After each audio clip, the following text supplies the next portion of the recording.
Sporting Journal Radio, presented by OnX. All right, it's that time of year where guys are starting to drive around and do some scouting for snow geese in our neck of the woods up here, or maybe they're starting to get ready for the turkey season. And right now we're going to talk about how the OnX Hunt app can make you more successful in either one of those endeavors. Ben Brettingen joins us right now from OnX. Ben, how's it going? Great. I am glad we are out of the white stuff for now and looking forward to the spring, like you said, chasing snows and gobblers. I mean, kind of, sort of out of it. We drove to South Dakota last week. We went out on Tuesday to buy some decoys and do a little bit of scouting, and it was 76 degrees while we were out there, and then snowing when we came back the next day. So I think we had that what do they call it? The false spring or whatever they call it, first spring. Yeah, exactly. Gross. But the calendar is, the days are flipping on the calendar, however you say it. Whoever still uses calendars can maybe correct me, but the days are turning on the calendar, and we are starting to talk about the next things, like ice fishing is wrapping up, and I definitely use that app while we're out scouting for snows, because we have some landowners that we've gotten permission from in the past, and as we'd see flocks of geese, look and pull it up on the OnX app. I'm like, yeah, that field would work right there for us. But in even better way to use it, we were talking a little bit off the air about turkey hunting, Ben. This is the time you could really use that to go out and figure out where you're going to hunt for turkeys, isn't it? Exactly. Even as 2 weeks ago, week and a half ago, birds are already gobbling. So interesting. Great time. Really? Yeah, with that warm stretch. And, if we get a few nice days here, I would, not everywhere the birds are probably going to be gobbling. It's kind of day by day. But if you get a nice, warm, crisp morning, I'd be out there. And kind of to start off is, if you've got property or you get permission, utilize the private and public landowner data, try to find where you're going to be, potentially looking for birds, and then get on the ground. And one thing I like to do this time of year especially is, put down waypoints where those birds are going to roost. Especially if you're hunting a number of properties or have access to a number of properties, it's great just to track how the birds move on a roost depending on weather. If it's windy, they might roost here. If it's a nice day, they might roost here. Even so much as like spatially, a lot of the times that roost will shift 200, 300 yards seasonality closer to a field or further away from a field. So by using waypoints, you can mark where those birds are roosted and kind of see that progression. So come opening day or whenever your season starts, you're able to get on those birds and kind of have them somewhat patterned. You like to travel to other states to chase turkeys around. Are you doing that? Like if a guy wanted to go to a different state and maybe do some public land turkey hunting, what's the first thing you do? So the first thing I do is, pretty much no matter the state, is I'll find an area that has a concentration of public land.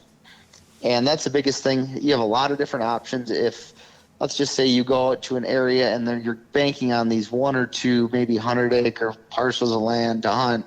You get out there, you might have a bird, but then as soon as you go to hunt, there could be 4 trucks in there. And with little else for backup plan, it makes it difficult. So I like to find either a really big chunk or a number of chunks in an area to target in on those regions. So that'd be the first thing I would do. And then after, I found that concentration of public lands or areas I was going to hunt, then I would start kind of honing in, looking for timber, looking for creeks. Is it adjacent to a field? Because those birds are going to be out strutting in those fields as well. So kind of find that mosaic of diverse habitat in an area, and you should find gobblers. And this is all something you can do even on a computer before you even leave.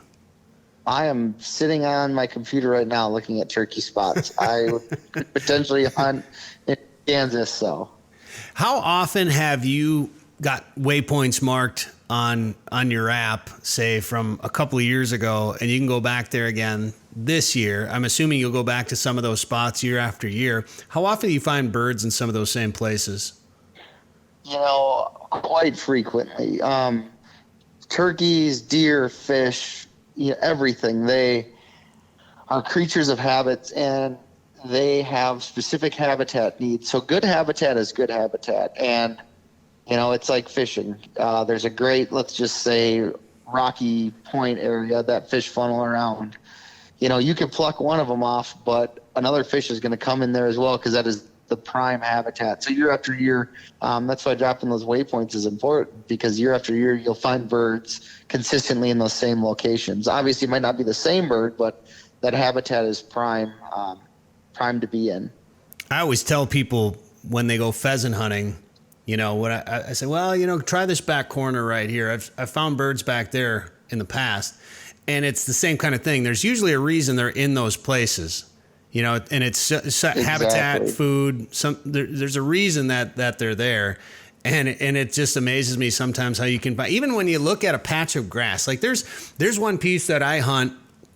It's a private piece that I have permission for, and the section, it's like a quarter section, and it's got some grass and a slough, and then a bunch of ag. There's generally a cornfield in the middle, and then just a little pocket of grass that in wet years it's got water in it, and in dry years you can walk across it and not get your boots wet.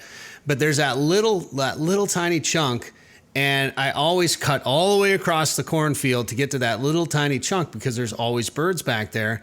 But even if there's only one pheasant in it, like every time I've kicked birds out of that little spot, they're always in the exact same place, like the one little corner of that piece. And I haven't quite figured out why they relate to that corner so well, because some of the other spots in that little chunk it's just great cover, real birdie cover, and they're always in another spot every single time. And I haven't been able to figure out why, but they're there for a reason. Another good tip there is, if you have areas that you consistently find birds in, go try to find other properties and replicate, that same success you found, whether it's, all right, here's oak trees on a ridge adjacent to a field, or, in your case, pheasants, so small corners, go try to find those other small corners and replicate what you found. Pattern them. Yep. Find the pattern. And then, so Ben, when you find, let's go back to the beginning where you're going out and scouting all the roost locations right now, and then you can grid kind of these roosting areas for these turkeys. Will you go out and actually try to locate them with a call when you go out to scout for them, or are you just kind of eyeballing and glassing trees at that point? So pretty much what I'm going to do is I'll wait for a good crisp day where I can hear really well, and put myself in an area where I think there's going to be turkeys. And really for, until about, I won't do anything until about maybe 15 minutes before sunrise. And I'll just be sitting and listening. And maybe at the most, what I'll do is I'll use I'll just hoot with my mouth or use an owl call and see if I can strike anything up. But the last thing you want to do, very last thing you want to do is to go out there with a turkey call, because you're educating birds. And, when I hunted quite a bit down in the southern part of the U.S., those birds are significantly smarter. They've seen the game, and they just don't tolerate that. So by educating your birds, by calling at them, it can do nothing but hurt you. Well, if you're in crane country, you can get one of those DRC crane calls. Yes. That's Corey's favorite way to locate and get a shock gobble reaction. That is a great idea. When heck, you were up there when I lived in Fargo, you were in Fargo as well. And my favorite thing, those birds are really dumb. I would drive around and honk the horn in the mornings and evenings, and I could get shot gobbles out of them. All right, Ben. Well, if people want to learn more about the OnX app and how it can make them more successful in the field, or maybe even download it for themselves, where should they go? Yep, you can get it on iOS or the Google Play Store, as well as onxmaps.com. You can go into a free trial, no strings attached, and see for yourself why we're the #1 hunting app on the market. I use it just about every day. Ben Brettingen, onxmaps.com. Ben, thanks for the time today on the show. Hear more at sportingjournalradio.com or wherever you get podcasts. OnX Hunt. Ever heard of it? Next time you see that guy at your local shop who always punches his tag on a stud whitetail, ask him. He'll tell you about the most trusted source for mapping, with nationwide landowner names, private and public land boundaries, including walk-in areas, map tools to mark spots, and the ability to view your maps without cell service. And that's just scratching the surface. It's your time to be known as the big buck guy around town.